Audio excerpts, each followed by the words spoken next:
Si on veut changer la motivation, c'est toujours sortir du côté trivial poursuite. C'est de poser des choses à des élèves qui ne sont pas trivial poursuite. Trivial poursuite, c'est quoi? Il y a beaucoup ça à l'école. C'est je te pose une question, il y a une seule réponse. On va plutôt aller mettre des questions où, par exemple, il n'y a pas de mauvaise réponse. Ou des questions où il y a plein de bonnes réponses. Ou voilà, ce genre de questions très ouvertes. Et l'idée ensuite, c'est de valoriser les élèves qui y arrivent, non pas qui y arrivent du premier coup, mais de laisser un temps un petit peu long pour que les élèves puissent faire ce qu'on leur demande et valoriser ceux qui essayent dans le processus, mais pas sur le résultat. Par exemple, si vous avez fait un cours de maths et à la fin de l'heure, vous pouvez prendre 3 minutes pour aller poser des questions sur le cours pour voir qui a compris le cours. Ça, c'est fermé. Ça ferme les élèves, ça les rend passifs, etc. Dans l'autre sens, c'est de dire, bah, écoutez, je vous laisse 3 minutes.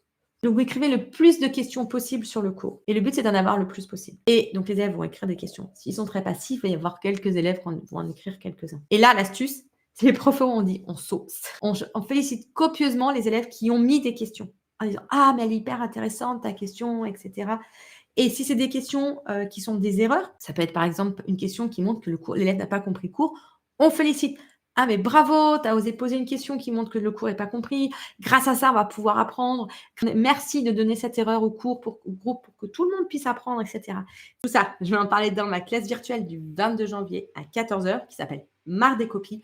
Et on va voir ensemble justement tout ce qui est autour de la correction, comment changer nos façons de corriger pour vraiment diminuer notre correction et aussi comment changer notre système d'évaluation pour que les élèves aient du plaisir à venir en classe et comment changer justement ces élèves qui sont apathiques en élèves motivés. Voilà. Si vous voulez vous inscrire là, je vais mettre le lien en description.